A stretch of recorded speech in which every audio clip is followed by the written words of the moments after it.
Well, so what we are seeing as number one type of incidents recently in the last few years, especially in 2017, were basically ransomware attacks.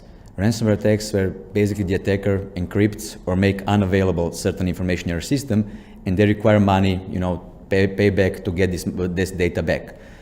This came like really good income for the attackers, so they are using it as much as possible to get as much as possible money out of it. But we are really seeing this as a big trend, and we are definitely sure that it will continue in the future as well. Besides ransomware, which is number one, what became quite popular also, for the attackers, it's kind of CEO fraud or social engineering attacks, where basically attackers try to focus and target specific users through email and to basically ask them to do certain activities which allows attacker to steal money. So basically they send an email and ask you to pay certain amount to different account, and that's the way how they want to steal money of legitimate companies without technical hacking, with just basically people hacking or social engineering.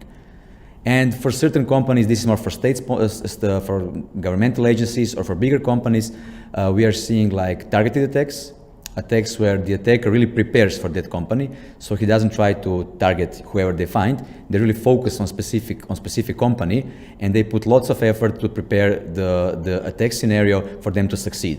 So bigger companies should be careful about more targeted attacks, which can then do some damage for them, depending on the industry.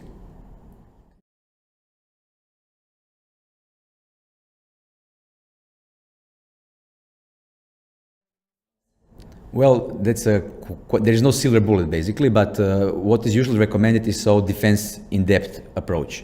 So you try to build your security in certain segments.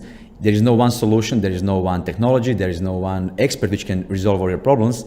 But the idea is to make information security as a process in your company and try to build different building blocks to get the full complete protection as much as possible. So it's a combination of technologies, it's a combination of services like knowledge and consultancy, and it's always a good advice to educate people as much as possible. Cybersecurity, information security is quite dynamic area, so you really need to be in line with everything what is happening. So investing in knowledge and continuous education is really important here. So this is like in short what can be done.